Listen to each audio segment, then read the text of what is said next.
Shams fired up to be here.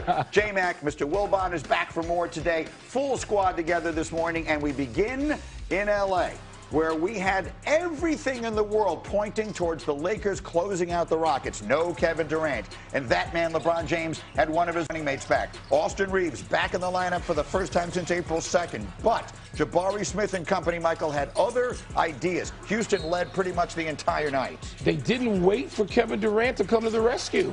They moved it around and got contributions from a whole lot of folks. They were up as many as 13, but then the Lakers making a comeback in the fourth quarter. It's a 9-point game, and then it's Rui Hachimura. Now it's a 6-point game. Couple of minutes later, LeBron James at 41, still doing it. Look at him go left-handed. He had 25 points and gets them back in it. But then, Shams, when the Rockets needed huge moments, they got them from Reed Sheppard. Reed Sheppard, this is literally basically his rookie season, and you're seeing him mature and grow up in these playoffs. Has a big jumper that he makes there, and then watch the defense on LeBron, and then going the other way, the moment of his career. Back-to-back plays. The exact opposite happened in Game 3. Throwing it down is exactly right. Remaking what he had done the other night. Now, here's some of Reeves. He would score 22, but just 4 of 16 from the floor, Michael, as he was clearly rusty. Lakers now look at the good looks they had at 3. LeBron, no. Reeves wide open. No. Ayton with the putback. He had 18. That makes it a 3-point game. Lakers get it back in a 4-point game. And just no legs there for LeBron at 41. Just coming up short, and the Rockets hold on to win it 99-93. Houston, we have a problem. LeBron James entered last night having won 16 consecutive home games with a chance to clinch a playoff series. That is the longest such streak ever, but it is no more. Last time a road team beat LeBron James when facing elimination was the Wizards in 2008. Here was the King after the game last night. Listen, it's one game. You give credit where credit is due. They've played well the last 2 games, exceptionally well, and got to answer the call. I mean, it's the next game, and we'll try to flush this one. Obviously, we got to learn from our mistakes. I think we made some mistakes tonight. Too many unforced mistakes. So we got to be better on Friday. All right, Friday night will be Game 6 now back in Houston, and the Windman is up early with us from L.A., and you made a really good point earlier for the audience just joining us here in a new hour, Windman. The Rockets really feel, and probably should feel, like they were the better team in 3 of the 5 games in this series. Yeah, Jabari Smith pretty much said this coming into this game. They felt that they had the better team. It was a little bit inflammatory, but I kind of understand why he's saying that. I mean, they were probably 99% to win Game 3 in the last minute there in regulation. Blew that one. They won Game 4 comfortably, and last night pretty much led the whole way. Now, they have made some schematic changes here in the wake of losing Kevin Durant that have really given the Lakers problems, Greeny. We know that the Rockets are one of the greatest offensive rebounding teams of the last decade. In fact, in the first 3 games of the series, they averaged almost 20 offensive rebounds a game. Last night, they had 6, their lowest of the season. That wasn't by accident. They're backing off. They're not attacking the glass. They're backing off to try to slow the Lakers down in transition. They can't outscore them without Durant. So they're trying to hold the Lakers' offensive down. The Lakers haven't crossed 100 in the last couple of games. I'm not sure whether this is something that they can replicate, because at some point I would think Luke Kennard, who's 1 of 11 the last 3 games, can catch fire again. But this is a problem. This is something the Lakers are going to have to make their own scheme change to solve, because now the Rockets have momentum. You can see how analytics love the Rockets in a Game 6. And Shams, for those just joining us, you broke news earlier this morning about that Game 6. Greeny, Kevin Durant will be out for Game 6 tomorrow in this series, so he's going to have missed 5 of the first 6 games of this series. He has a bone bruise in his left ankle. That's typically a 2-week minimum injury, so he's just over 1 week right now. But the onus for the Rockets, the last 3 games, they've taken control of the series in a lot of ways. It's the young core. Amen Thompson, Reed Sheppard, Alperen Sengun, Jabari Smith Jr., Tari Eason. Those 5 guys became the youngest starting lineup in NBA history to win a playoff game. And specifically the quartet of Thompson, Sheppard, Smith, and Sengun is a plus 29 in this series. And just as the game went on last night, what I noticed is Jabari Smith leading huddles, bringing teammates together down the stretch of the fourth quarter. And my understanding is Smith, Sengun, and Thompson, they've led team dinners, team camaraderie moments here in this playoff run in the second half of the season.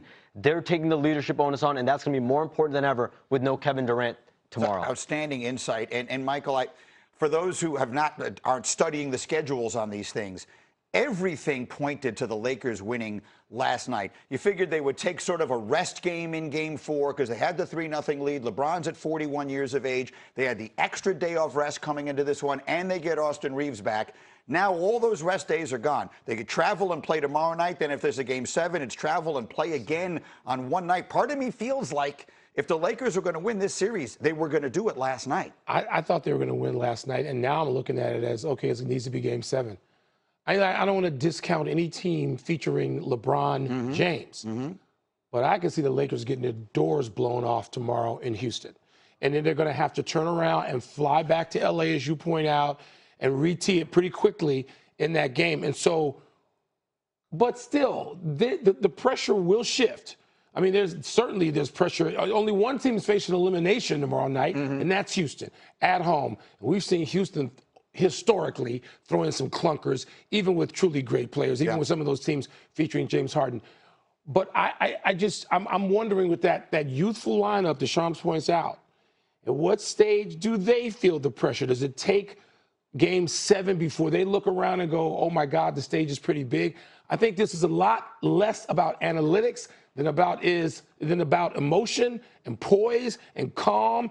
And if you're going to talk about poise and calm, then you're going to favor LeBron James at some point, even if it's Sunday in Los Angeles. I agree with that. There's also a part of me, however, that thinks that, as Shams just pointed out, it's the youngest starting 5 ever, and they have the sort of built-in excuse that we didn't have Durant basically the whole series. And on the other side, you have a guy in LeBron who's extremely conscious and aware of NBA history and his place in it, with a chance to, and at Game 7, he would be well aware that he would have a chance to become the first team ever to blow a 3-0 series lead. The hype over a Game 7 with LeBron in that situation would be stunning. I want to point this out historically. The Los Angeles Lakers, and maybe they're a non-Celtic crushing loss, came to the Houston Rockets. Magic Johnson and the Los Angeles Lakers in their prime of their run in Showtime. They lost to Ralph Sampson and Hakeem Olajuwon on kind of a fluke play. If you remember, Ralph Sampson sort of twisting in the air, gets a putback, buzzer, game, Lakers out. And there's been some history there. I know it's been a long time. It doesn't feature these people. But I'm just, you're looking at sort of karma here. I find it almost impossible to believe that LeBron James will be associated with the first ever 3-0 full-scale collapse in NBA history. I got to see that. Windman, get in on this. Yeah, the Houston Rockets are a flawed team, and we've seen that repeatedly down the stretch of the season. I know they held on in the fourth quarter last night, but they leaked some oil along the way. I think what Shams says about their chemistry is true, but they are very young. I still think the Lakers figure out a way here, but I think it's going to take J.J. Redick to roll up his sleeves. Like I said, Ime Udoka has made schematic changes. They've got to find a way to get Austin Reeves back integrated and free up Luke Kennard. Luke Kennard was a difference maker in the first 2 games of this series. The Rockets have collapsed on him. They have got to get him more involved again. That will be a key going into the Game 6. Finish it up for me here, Shams. Again, looking ahead to Game 6. I mean, if you're the Rockets, you hope that these young guys are naive, right? Like, this is Reed Shepard's basically first playoff run, and then Amen Thompson, Tari Eason, Jabari Smith Jr., Alperen Sengun, this is their second playoff run. So you hope they're naive. The Lakers, obviously, now became the favorites after Game 2 and Game 3. Yeah, there's that line I keep coming back to from a very old song. Everyone makes fun of me, but I wish I didn't know now what I didn't know then. It's a line I like. Sometimes the team that doesn't know what it is they're in the middle of winds up on top. We'll see how that turns out. In the meantime, there was an unbelievable duel last night in Detroit. Performances of the night. You're looking at Cade Cunningham. He was the #1 pick in the draft. Paolo Banchero. He was the #1 pick in the draft. Both of them went crazy last night in Detroit. But the Pistons, in a game they needed, Cade Cunningham brought everything, Wilbon. And bringing everything meant scoring. It didn't mean triple-double. It didn't mean assist totals. Cade knew this was a do-it-yourself project, and he had to score a bunch of points. He did 5 of 8 from 3 for Cunningham, but Banchero would not let the Magic go away. Down by 11 in the fourth quarter, but there he goes, taking it strong to the hole, and now with 3.5 minutes to go, this is one of his 6 threes. Shams, Banchero was spectacular last night. With no Franz Wagner last night, Banchero